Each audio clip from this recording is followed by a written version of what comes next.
Deus criou os céus e a terra. Gênesis 1, versículo 1. Esse é o versículo, o pequeno verso que inaugura esse grande livro. É o primeiro versículo do livro de Gênesis. Nós conversamos a respeito desse livro no vídeo anterior. Eu compartilhei com vocês o contexto em que ele foi escrito e o propósito, que era reorientar a visão do povo.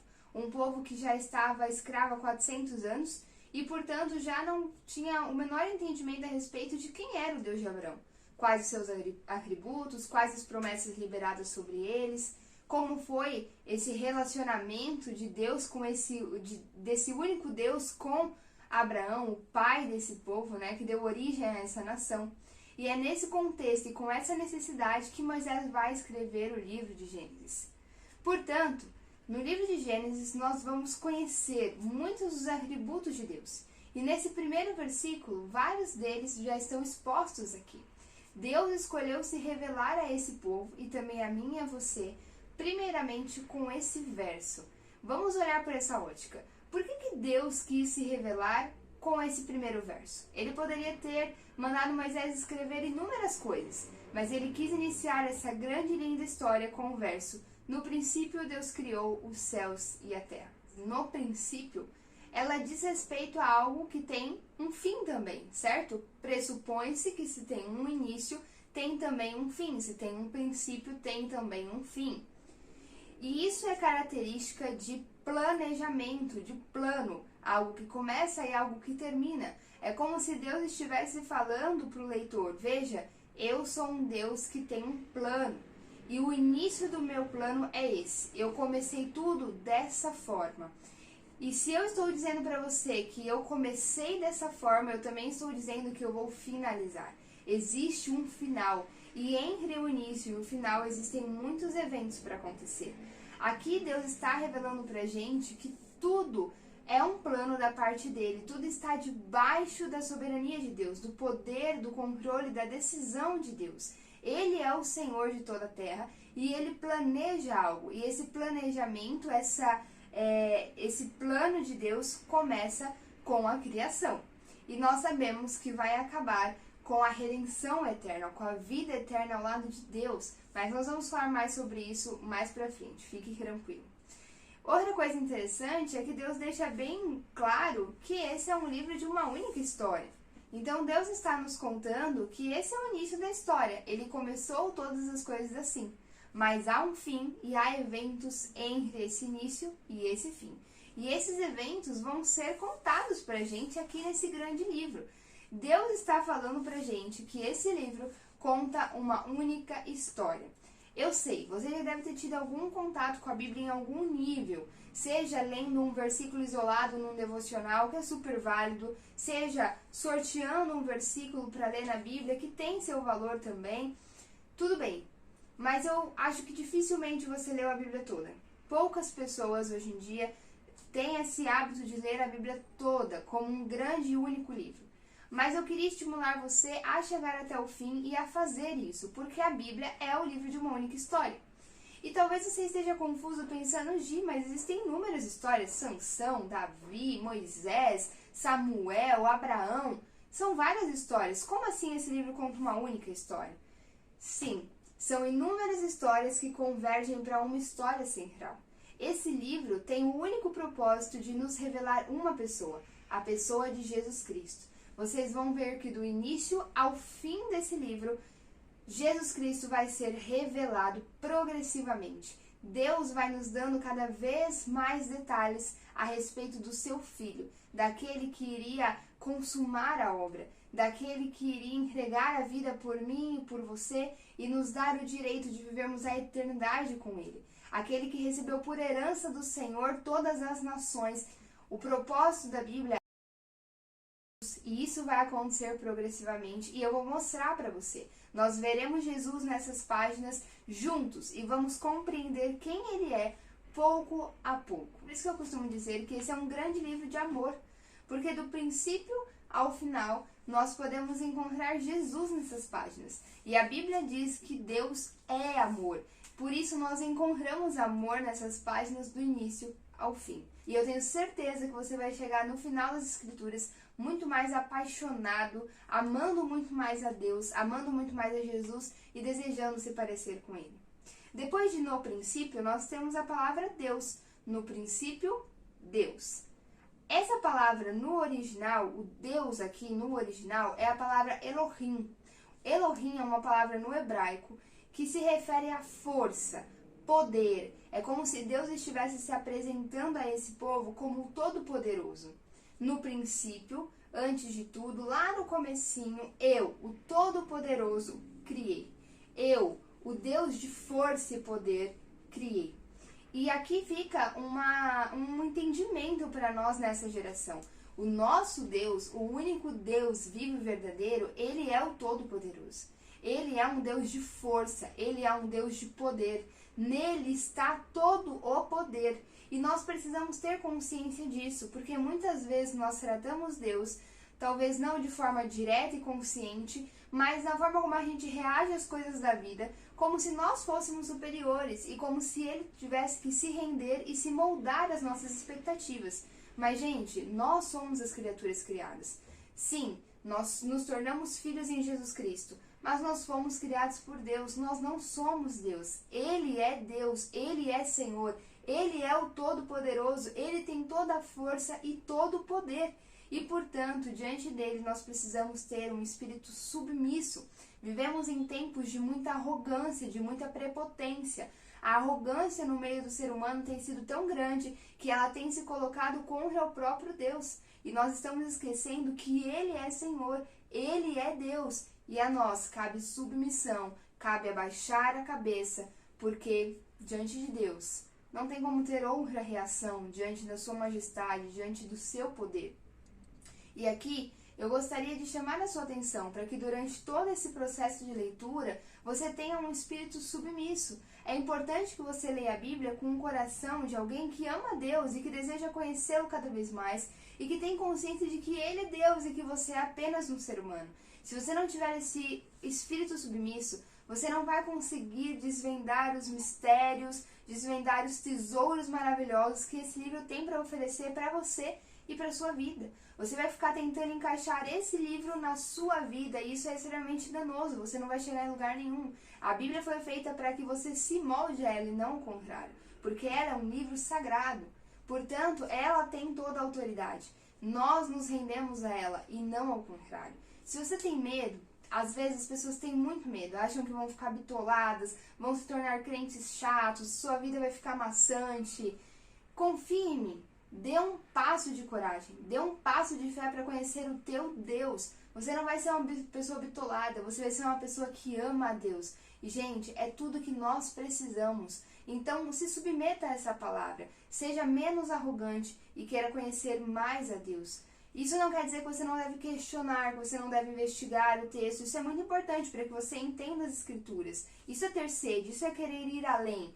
Mas veja com que espírito você vai fazer isso. Caso contrário, essa palavra vai bater no seu coração e vai voltar, porque o seu coração está endurecido demais. É bem verdade que esse livro é um livro de muita sabedoria. Então é possível tirar daqui lições financeiras, lições científicas, lições para o casamento, lições para os negócios e para muitas coisas na vida. É verdade. Mas, sobretudo, a Bíblia é um livro sagrado que tem como propósito revelar Deus para você. Então tenha isso em mente, queira Deus. É bom querer ter uma vida financeira equilibrada? Boa, queira isso, é bom. É bom ter um casamento abençoado, sólido, pautado no que o Senhor considera bom e justo e correto? É ótimo, busque por isso. É bom criar seus filhos no caminho do Senhor? Com certeza, sem dúvida Deus deseja isso, busque por isso. Mas, sobretudo, busque conhecer. Porque, gente, dentre essas coisas, conhecer a Deus é tudo que mais importa, é o mais superior. E posso te contar, se você conhecer a Deus, pode ter certeza que cada uma dessas áreas da sua vida serão impactadas, porque não tem como. Quando você conhece e convive com o Todo-Poderoso, não tem como as outras áreas da sua vida não serem impactadas de alguma forma. Elas serão, e positivamente. Nesse tempo em que o Gênesis foi escrito, Deus estava se revelando ao povo como um Deus que tem todo o poder e toda a força. Os egípcios acreditavam em deuses, Eles eram politeístas, significa que eles acreditavam em vários deuses. O deus da natureza, o deus do sol, o deus da fertilidade e assim por diante. Então, se ele tivesse um problema em determinada área, ele deveria buscar um determinado deus. Eles não entendiam a ideia de um deus monoteísta, um Deus que é o Todo-Poderoso, que contém toda a força. E logo por conta disso, os hebreus estavam com essa mesma ideia. Deus, portanto, está se apresentando para eles como o Deus que tem todo o poder e toda a força, o único Deus. Depois de, no princípio, Deus, nós temos a palavra criou. No princípio, Deus criou. E esse criar não é o criar que eu e você podemos fazer. Não é o criar do ser humano. Na Bíblia, essa palavra no original, ela sempre está associada a uma ação de Deus. Então não é qualquer criar, é um criar que só Deus pode fazer. É o criar tudo do nada. Só Deus pode fazer. E isso o Senhor estava comunicando para os hebreus, que estavam com a mentalidade ainda escrava lá do Egito, de que ele não tinha vindo da matéria. Muito pelo contrário, ele criou toda a matéria. Isso é muito importante, porque lá no Egito acreditava-se que os deuses surgiam da matéria. A matéria era eterna e deles surgiam os deuses. Gente, convenhamos, como adorar algo que surgiu de outro algo? Esse outro algo não seria então superior? Mas eles adoravam dessa forma. E o que Deus está comunicando ao povo hebreu é que isso era uma mentira. Ele era o único Deus Todo-Poderoso e ele criou todas as coisas. Ele criou do nada todas as coisas. Ele estava comunicando isso ao povo. E eu quero hoje, através da palavra de Deus, comunicar isso para você. Deus criou coisas, não há outro maior do que ele. Ele é tudo. Ele é o início, ele é o fim. Logo, ele é a própria justiça, ele é a própria verdade, ele é o próprio amor, ele é o referencial de tudo. Ele é o máximo, ele é o topo. Ele é o Todo-Poderoso, então jamais se submeta a nada menos que isso. Jesus morreu na cruz por mim e por você, pelos nossos pecados. E a Bíblia diz que quando ele morreu, o véu se rasgou de cima a baixo, nos dando acesso direto ao coração de Deus. O lugar chamado na Bíblia de Santos dos Santos. É o coração, é a intimidade, é onde está a lei, é onde está o coração de Deus. Quando Jesus morre, o véu se rasga, comunicando pra gente que agora nós temos acesso direto. Não precisamos de intermediários, não precisamos que alguém faça esse papel pra gente. Nós podemos ir direto ao nosso Pai, no nome de Cristo. Então, não se submeta a nada menos que isso. Não adore outras pessoas, não adore objetos, não adore natureza, não se contenha com algo tão pequeno e que não pode fazer nada por você, porque é tão criado como você foi criado. É tão criatura como você é criatura. Não faça isso, não se rebaixe a este nível. Você pode ir direto ao seu Deus. Ele pode ser o teu bom Pai, o Pai perfeito. Talvez você não tenha tido contato com um bom pai, com um homem, um representante aqui na Terra que exerceu adequadamente esse papel. Mas Deus é o Pai perfeito, Ele é o bom Pai. Ele é diferente do teu pai terreno que falha em muitas coisas. E Ele quer te abraçar, Ele quer ir até você, Ele quer te acolher, Ele quer cuidar de ti, quer te orientar nessa jornada. Então vá até Ele, pare de colocar intermediários, pare de aceitar coisas menores e muito menos poderosas. Eu sei que nós, seres humanos, temos dificuldade com isso, porque nós queremos algo tangível, nós queremos ver, nós queremos tocar, e muitas vezes a gente se submete a rituais, a coisas que nos prendem, sabe? Eu só posso sair de casa se eu tiver feito tal ritual, eu só posso fechar um contrato se eu estiver usando uma roupa de determinada cor, e isso é uma prisão.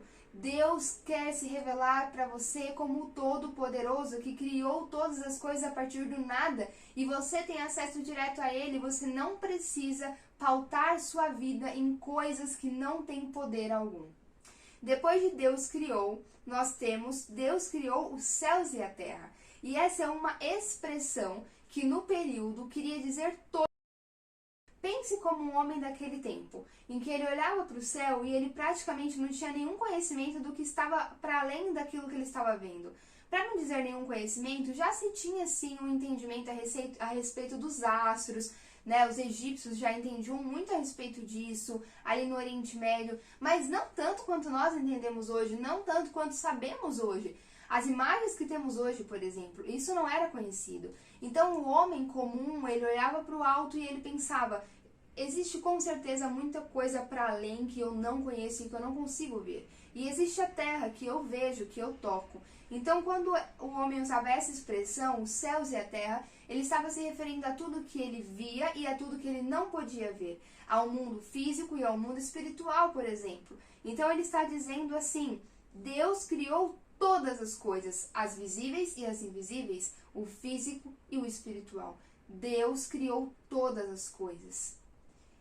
Deus quer se apresentar para você como o criador de todas as coisas. E isso diz muito. Pensa comigo em tudo que você conhece a respeito da natureza e da criação de Deus. Tanto no universo macro como no universo micro. Cada um dos corpos celestes, cada um dos planetas, cada descoberta que tem sido feita na ciência a respeito do universo. Não é tudo incrível, não é de encher os olhos, não é lindo, não é maravilhoso, não é fantástico? Pois bem, é tudo criação de Deus. E se a criação de Deus é tão fantástica e maravilhosa porque ela reflete aquilo que há em Deus, imagina como não é.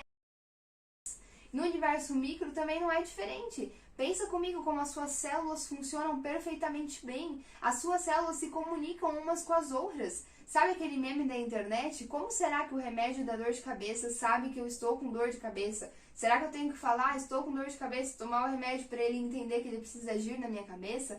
Não, não precisa, sabe por quê? Porque existem receptores específicos nas células que se comunicam com o princípio ativo desse remédio, de forma que ele só vai atuar nos lugares específicos em que ele foi manipulado para atuar. Isso é incrível, gente. O corpo é inteligente, a criação é inteligente. Esse Deus está se apresentando a você. Além disso, ele apenas se apresenta, como eu tenho falado aqui desde o começo. Ele não diz que foi criado, ele não conta como foi sua criação, porque ele não foi criado. Ele sempre existiu. Ele é o Deus da eternidade. Ele não tem um começo, ele não tem um fim. É por isso que nós falamos que ele é o começo e ele é o fim, porque ele criou o começo e ele criou o fim. Ele é o Deus eterno. E talvez você esteja falando para mim, Gi, eu não consigo entender isso, como pode? Não tente entender, não cabe na nossa cabeça, nós somos limitados e ninguém nunca vai conseguir responder isso. Então, quem criou Deus? Não existe isso. Isso não se responde. Quem entende, quem estuda filosofia sabe que essa é uma pergunta sem sentido, porque ninguém tem resposta para ela. Você quer um exemplo? Talvez você não acredite que Deus criou todas as coisas, talvez você acredite na teoria do Big Bang. Mas eu poderia perguntar para você, então quem iniciou o Big Bang? Quem startou o Big Bang? E você também não vai me saber responder. Por quê? Porque não há uma resposta. É além do nosso entendimento, é além da nossa compreensão. Para a gente encerrar o vídeo, eu quero que você abra comigo em João, capítulo 1. A gente vai ler alguns versículos aqui. Veja o que a Bíblia diz. No princípio era aquele que é a palavra. Ele estava com Deus e era Deus. Ele estava com Deus no princípio. Veja o que a Bíblia está dizendo. Que algo denominado a palavra estava com Deus no princípio. Não só estava com Deus no princípio, mas era Deus. Para a gente entender quem é a palavra, é só a gente continuar lendo o capítulo 1 que nós vamos entender que João está se referindo a Jesus Cristo. Tá, Gi, mas por que ele se refere a Jesus Cristo como a palavra? No original, que aqui é grego, porque é Novo Testamento, nós temos a palavra logos. De forma bem resumida e simplificada, o logos era um termo, uma palavra usada para se referir ao princípio gerador de todas as coisas, a energia que havia criado todas as coisas, a inteligência por trás da criação. No período, não entendia-se como todas as coisas tinham sido criadas, como tudo tinha começado, mas tinha-se a ideia de que algo estava por trás de tudo isso, alguma inteligência. Afinal de contas, o mundo e a criação é algo extremamente refinado. O ser humano é um complexo, é um organismo complexo e refinado. Então entendia-se que algo por trás de tudo existia. E a esse algo eles denominavam Logos. Sabe o que João está fazendo aqui? Gente, o Logos é Jesus.